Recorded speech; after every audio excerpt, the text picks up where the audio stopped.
Brother's new wife demanded I Photoshop my disabled daughter out of their wedding photos, but my brother overheard and kicked her out.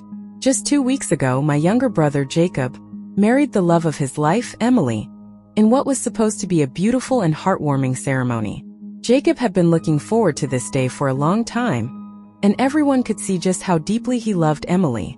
Originally, their wedding was planned as a completely child-free event, and this was clearly stated in the invitations. But a couple of weeks before the wedding, I received a surprising phone call from Jacob. He told me he wanted to make an exception for his niece, my daughter, Anna. I was taken aback and asked if he was sure. Jacob told me how much he loved Anna and how he couldn't imagine his wedding without her there as their flower girl. His sincerity brought me to tears. Anna absolutely adores her uncle Jacob, and their bond has always been incredibly special. Jacob assured me that he had already spoken with Emily, and she was okay with the idea. He emphasized how much it would mean to him to have Anna be part of his big day, and I could tell he genuinely wanted her there. For context, my daughter Anna was born with partial paralysis. She can't move her body below her arms, which has been a life-altering reality for us. When my husband Michael and I first found out about her condition, it felt like the ground had been pulled out from under us. We went from doctor to doctor, 4 in total, desperately seeking a different opinion, hoping for some kind of solution. We did every test imaginable, praying for good news. We wanted to believe there might be a surgery or treatment out there that could give Anna the life she deserved. But no matter where we went, the answer was always the same. There was nothing that could be done. Coming to terms with Anna's condition was one of the hardest things we've ever faced. It was a dark and devastating time filled with sleepless nights, endless tears, and unanswerable questions. Looking at our precious daughter, our hearts broke every time we thought about what her future might look like. But over time we started focusing on what Anna could do instead of what she couldn't. We poured all our love and support into her, determined to give her the happiest life possible. One of the brightest lights in Anna's life has always been her uncle Jacob. He has never treated her differently because of her condition. He has a unique way of making Anna feel completely at ease, so much so that when they're together, it's like her disability doesn't even exist. Unfortunately, not everyone in the family has been as accepting. For example, my own mother struggled to process Anna's condition. When she first saw Anna as a baby and realized the extent of her paralysis, she pulled me aside and said something that shook me to my core.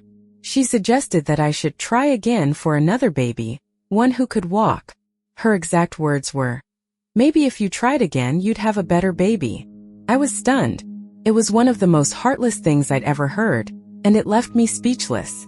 But Jacob immediately came to my defense, scolding our mother for being so cruel and insensitive. He told her that Anna was perfect just as she was and didn't need to be replaced or compared to anyone else. I'll never forget the fierceness in his voice when he stood up for us. From that moment on, I made sure to limit my mother's contact with Anna, while Jacob became a constant source of joy in her life. Jacob would visit us every weekend without fail, spending hours playing games or watching Anna's favorite shows with her. Seeing Anna light up during those visits was a gift. She could just be a happy, carefree kid when she was with her favorite uncle. So when Jacob asked for Anna to be part of his wedding, I was deeply touched. It was a beautiful way to honor their bond, and I knew how much it would mean to Anna to be his flower girl. Of course I agreed. However, as much as Jacob wanted Anna at the wedding, I quickly realized that Emily wasn't as enthusiastic about the idea. A few days after Jacob's call, Emily reached out to me directly. She said she was okay with Anna attending but had certain conditions for her to be there. First, Emily insisted that Anna wear a beige dress, flowy and, in her words, appropriate for the wedding atmosphere. She also wanted Anna's hair styled in a specific way that wouldn't ruin the aesthetic. I was taken aback by how controlling her requests were, but I bit my tongue. It was her wedding, and I didn't want to stir up any tension or make things uncomfortable for Jacob. I assured her that I would comply with her wishes. What mattered most to me was that Anna could be there for her uncle. I immediately went out and bought a beautiful beige dress for her. It was simple yet elegant, exactly what Emily had asked for, and I knew Anna would feel special wearing it. I even sent Emily a photo of the dress, hoping for her approval. To my surprise, she wasn't satisfied. Emily replied quickly, saying the dress was too beige and looked lifeless. She suggested that something with a little more color would be better. I was confused and frustrated. Wasn't this exactly what she had requested? Still, I chose not to argue.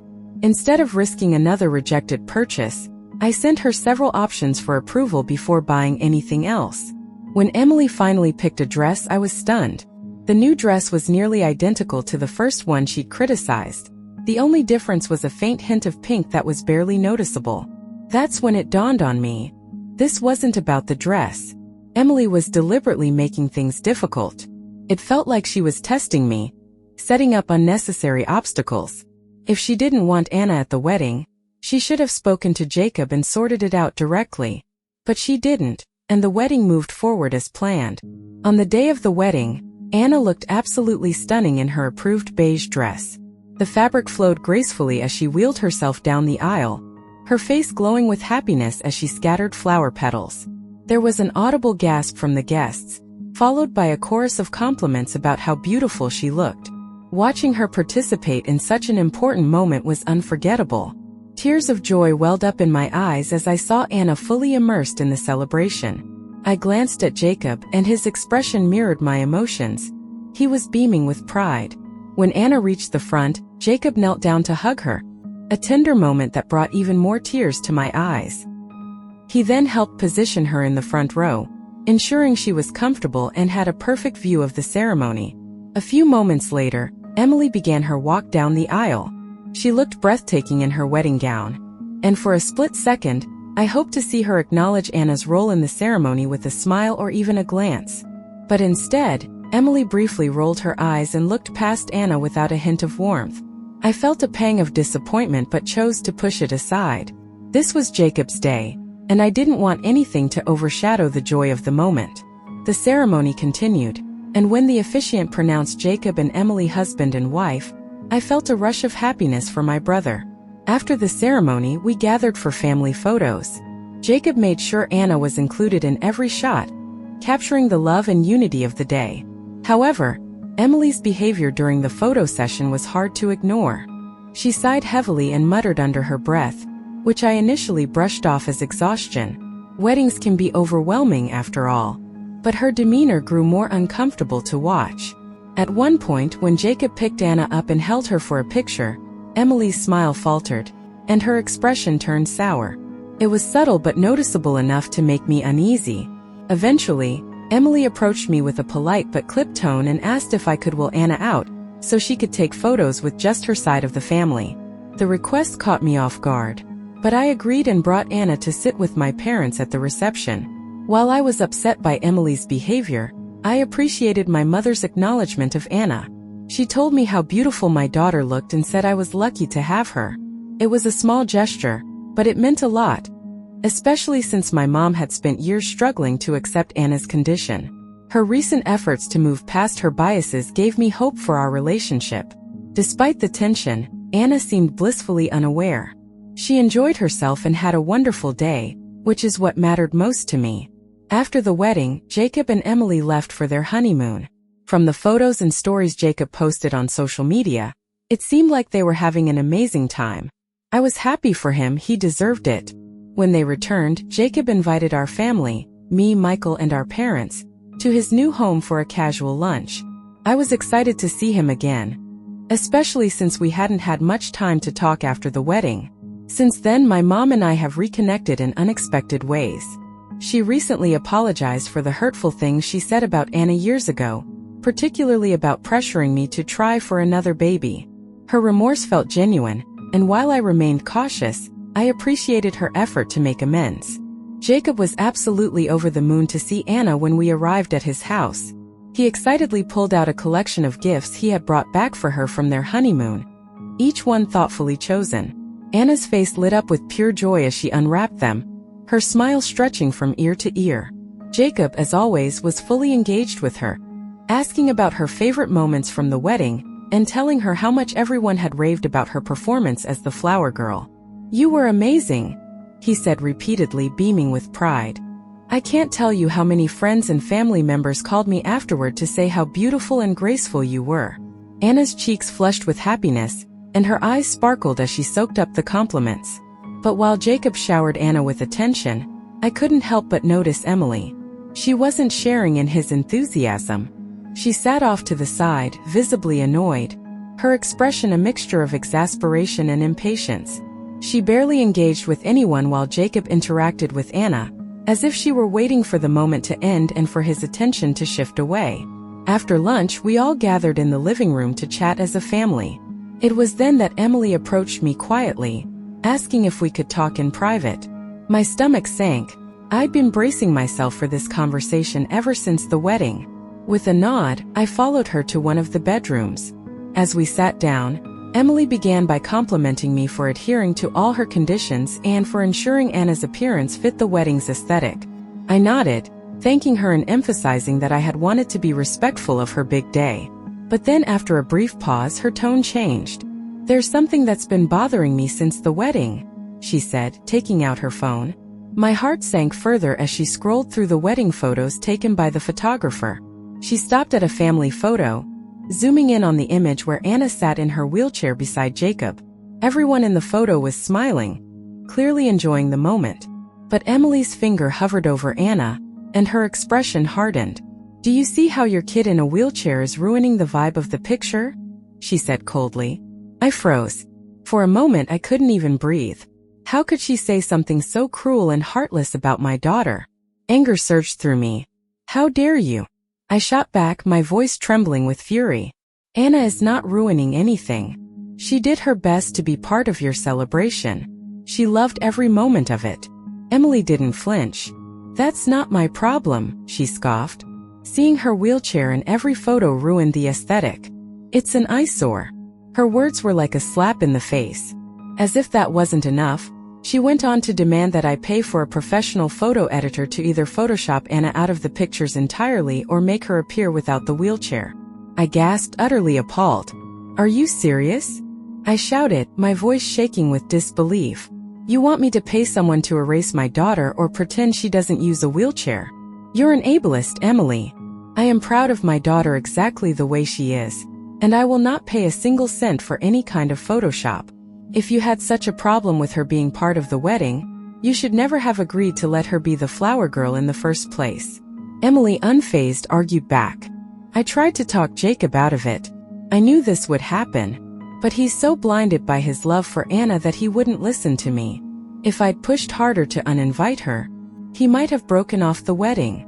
Her callousness made my stomach turn. "Do you even hear yourself?" I asked, shaking my head in disbelief. "Anna is a living, breathing child with real feelings. She loves her uncle, and being part of the wedding made her so happy. She doesn't deserve this kind of hatred from you. Especially not now that you're part of this family." But Emily wasn't done. She accused both Anna and me of being attention seekers, claiming that Anna's presence had overshadowed her on her wedding day. I couldn't believe the words coming out of her mouth. Her words were so vile that something inside me snapped. The anger that had been simmering finally boiled over, and before I even realized what I was doing, I slapped her. The sound of my hand connecting with her face echoed in the stillness of the room. My chest heaved with the weight of everything that had just happened, and my hand trembled at my side. Emily's face flushed red with shock, her eyes wide in disbelief. Before she could react, the door burst open and Jacob, Michael, and my parents rushed in. Jacob's eyes were full of fury as he looked at Emily. "Did you really say that about Anna?" he demanded, his voice sharp and filled with disbelief. Emily's face paled as the realization hit her. Jacob had overheard the entire conversation. She stumbled over her words, desperately trying to explain herself, but it was too late. Jacob's voice boomed through the room. "I can't believe you manipulated me into thinking you were a kind person when you clearly hate my family this much." Emily panicked, her voice trembling. "I don't hate your family. This is just about Anna," she tried to argue. She went on to accuse Jacob of favoring Anna over everyone else just because of her disability. She claimed she deserved more of his attention as his wife, and that he needed to stop prioritizing Anna and focus on their marriage. But Jacob wasn't having it. "You're unbelievable," he said, his voice thick with disappointment. "Anna is my niece, and I love her like my own daughter. Giving her attention doesn't take anything away from you. The fact that I even have to explain this shows how shallow and cruel you are." Emily's desperation grew as she tried to shift the blame. She complained that her friends had mocked her wedding photos because of Anna's presence, and that she'd only suggested photoshopping Anna to avoid further humiliation. "I just wanted to remember our wedding as a beautiful day," she whined, "without that kind of ugliness ruining it." Jacob's expression hardened. "Ugly?" he repeated, his voice shaking with rage. "Anna is a beautiful, kind-hearted child. If you see anything ugly, it's your own soul. I can't believe I married someone as heartless as you." Jacob's voice was firm as he made his decision. "Emily, pack your things and go back to your parents' place. I cannot and will not be married to someone who hates my family and treats my niece this way." Emily's face went pale, and she tried to argue, but my mother, who had been silent until then, finally spoke up. "Emily, enough," she said, her voice trembling with anger. "Disliking the attention Anna received is one thing, but considering photoshopping her out of pictures is heartless and cruel. You should be ashamed of yourself." Even Michael, who had been holding back his anger, looked ready to step in if Emily said another word against Anna. Realizing she was outnumbered, Emily reluctantly grabbed her phone and car keys and walked out of the house. Later that evening, Jacob apologized profusely to Michael and me for what Emily had said. I reassured him that none of this was his fault and thanked him for standing up for Anna. It meant the world to us that he was so fiercely protective of her. Emily's parents called soon after, demanding to discuss the situation. Jacob calmly told them that he needed space and time to process everything. Meanwhile, Emily began bombarding me with messages, blaming me for the breakdown of her marriage. She claimed that I could have fixed everything by agreeing to pay for a photo editor. Her refusal to take responsibility only solidified my decision to block her entirely. A few weeks later, Jacob met with his lawyer to start the annulment process. He told me that Emily had misrepresented herself from the start, pretending to be accepting of his family when in reality she wasn't. Emily's desperate attempts to save her marriage only revealed how insincere her apology was. When she realized Jacob wasn't coming back, she turned her frustration on me, accusing me of ruining her life. Even her parents tried to shift the blame onto Anna and me, but thankfully my parents stood their ground. My dad, in particular, expressed his disappointment, telling Emily's parents, "You should be ashamed of the daughter you raised. She doesn't belong in our family." Jacob reassured me that he was relieved to have learned the truth about Emily before it was too late. He said, "If she could say something so vile about Anna, who knows what damage she could have done in the future?" It's been 4 months since that day, and Jacob's annulment has been finalized. When the truth about Emily's behavior became public, she faced significant backlash from everyone who knew the story. She reached out to me again, this time with a half-hearted apology, but I blocked her without responding. Our family has grown closer through this experience. Recently, we all went on a vacation together, and seeing Jacob and Anna's bond grow even stronger brings me so much joy. Anna remains her bright, resilient self, and I'm endlessly proud of her. This ordeal has shown me just how strong our family is, and reminded me of the importance of surrounding ourselves with people who truly care.